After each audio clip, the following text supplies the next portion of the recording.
ఇదే అంశానికి సంబంధించి మరింత సమాచారం మా ప్రతినిధి సరిత అందిస్తారు. సరిత, ఎమ్మెల్యే కోట టీఆర్ఎస్ అభ్యర్థుల ఖరారుకు సంబంధించి అప్డేట్స్ ఏంటి Saritha? Sunitha, MLA quota MLC ఎన్నికలకు సంబంధించినటువంటి అభ్యర్థులను పార్టీ అధ్యక్షుడు ముఖ్యమంత్రి కేసీఆర్ కొద్దిసేపటి కిందటే ప్రకటించడం జరిగింది.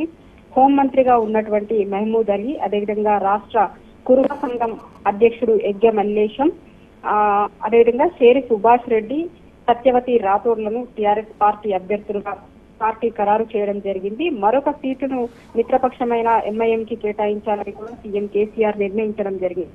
మొత్తం 5 స్థానాలకు ఎమ్మెల్యే కోటాలో ఉన్నటువంటి 5 ఎమ్మెల్సీ స్థానాలకు ఎన్నికలు జరగబోతున్నాయి. వీటికి సంబంధించినటువంటి 4 టీఆర్ఎస్ పార్టీ అభ్యర్థులను ప్రకటించడం జరిగింది. ఒక సీటును మిత్రపక్షమైనటువంటి ఎంఐఎంకి ఇవ్వాలని పార్టీ నిర్ణయించడం జరిగింది. దీనికి సంబంధించినటువంటి నోటిఫికేషన్ ఇప్పటికే వెలువడడం జరిగింది. నిన్నటి నుంచి నామినేషన్ల ప్రక్రియ కూడా ఉండడం జరుగుతుంది.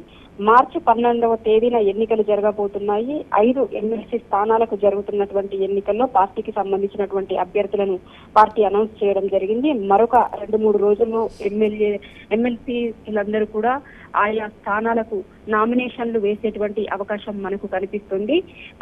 4 స్థానాలకు కానీ 4 ఎమ్మెల్యే కోటాలో ఉన్నటువంటి ఎమ్మెల్సీ స్థానాలు కాబట్టి ఎమ్మెల్యేల సంఖ్య బలాల ఆధారంగా ఎమ్మెల్సీ సీట్లు అనేటువంటివి ఆధారపడి ఉంటాయి. కాబట్టి మొత్తం 4 స్థానాలలో టీఆర్ఎస్ పార్టీ ఆ ఎమ్మెల్సీ స్థానాలన్నింటినీ కూడా గెలుచుకుంటుంది.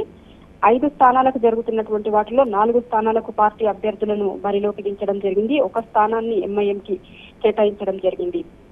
12వ తేదీన ఈ ఎన్నికలు జరగబోతున్నాయి. అదే రోజు సాయంత్రం ఎన్నికల రిజల్ట్ వస్తుంది Sunitha. Right, thank you Saritha.